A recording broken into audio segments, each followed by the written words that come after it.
Hey guys, Sean here and welcome to the F1 Word. Now yesterday I did a video on Stoffel van Dorn and how he appears to be under pressure from some quarters. However, he is not the only driver to be getting some flack at the moment in Formula 1, and Brendon Hartley is one of those other drivers getting a lot of stick at the moment for his performances so far this season.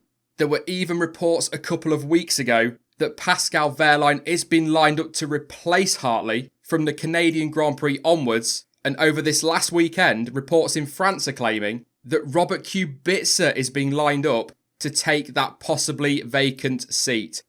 Before I jump into all that speculation, though, there is really only one place to start, and that is by quite simply asking, has Hartley really been that bad? If I'm being completely honest, he's not exactly been brilliant so far this year. His teammate Pierre Gasly has been far better than him. And even when you look back at the numbers from qualifying, the one-lap pace, which is a great indicator of how close they are to their teammate, they're pretty skewed. Australia, he was 1.2 seconds quicker than Gasly, but the Frenchman made a mistake on his final flying lap, and to that point, he was around 2/10 up on the Delta. So his qualifying performances haven't been good enough versus his teammate. But to coin an old phrase, points win prizes, and at the end of the day, so long as he's delivering during the races, that is all that matters. The problem is, he just isn't doing that. Okay, all of Gasly's points came in Bahrain, just the one race, but he was brilliant all weekend and totally deserved that fourth place finish. And this is the problem, Hartley hasn't really had a standout performance. He should be all over his teammate. Gasly has had 2 retirements and officially, Hartley has had none. Although technically China was a DNF, he didn't actually take the checker flag. But because he was still classified, it doesn't go down as a retirement. So to have 1 point, having completed even 4 of the 5 races, is just not good enough. And the problem for Hartley is, when you go back to Bahrain, that is the best example because that is where Toro Rosso were at their strongest. He was on for points during that Grand Prix, but it was a mistake on the formation lap that saw him get a penalty, and that cost him. And of course, adding to that, his mistake during qualifying in Baku, and of course that huge crash in Spain, he is just making too many mistakes. So I can kind of understand why these rumours are starting and believe that, yeah, Toro Rosso may well be looking elsewhere. The thing that counts against Brendon Hartley is, in F1 terms, he is still pretty much a rookie. Yeah, okay, he got a few races under his belt at the back end of last year, but he's only had 5 races this year. But that's only in F1 terms. He's got a hell of a lot of top-end motorsport experience behind him. 2 World Endurance titles. He's a Le Mans winner as well.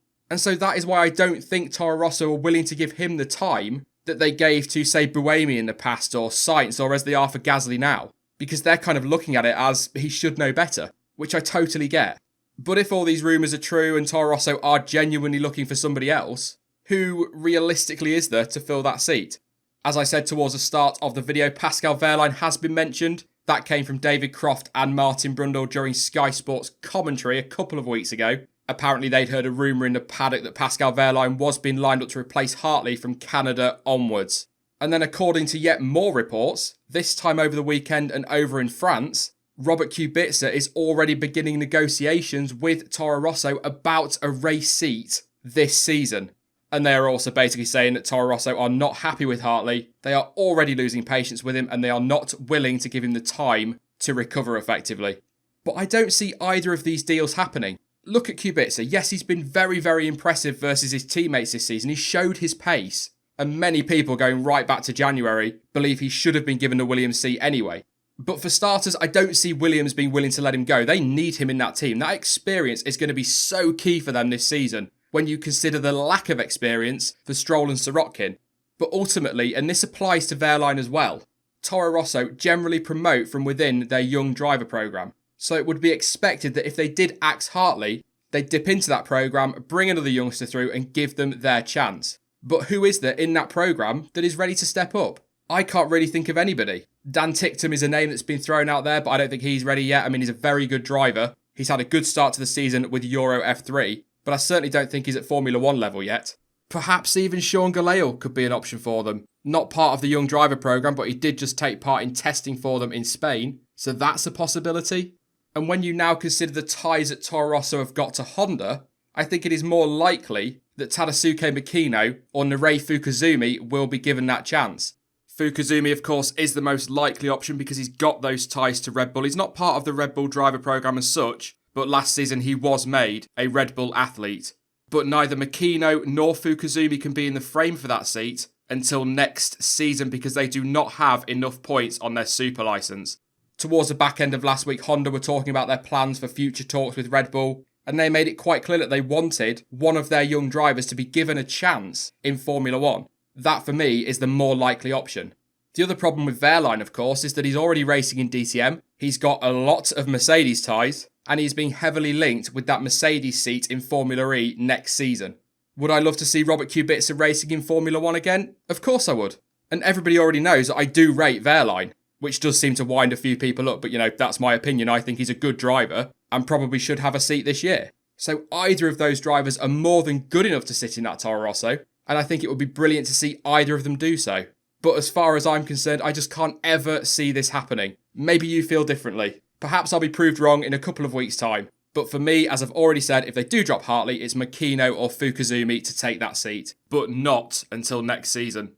But something I'm going to repeat from the Van Dorn video, and probably from the live stream as well on Saturday. The fact of the matter is, we are 5 races in to a brand new season. The races have been all over the place, so many variables. It is ridiculous that we are already speculating about drivers getting dropped. Let's not turn this into the Premier League.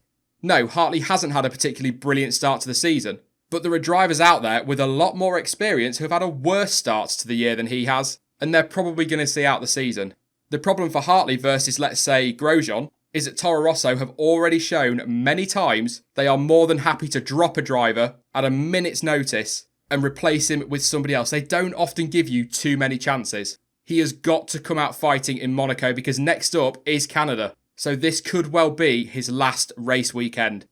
As ever, they are just my opinions on the Brendon Hartley situation, but what are yours? Do you think he's been good enough to retain his seat at Toro Rosso? If you were in their position, would you axe him? And if so, who would you put in that seat alongside Gasly? Let me know your thoughts in the comment section down below.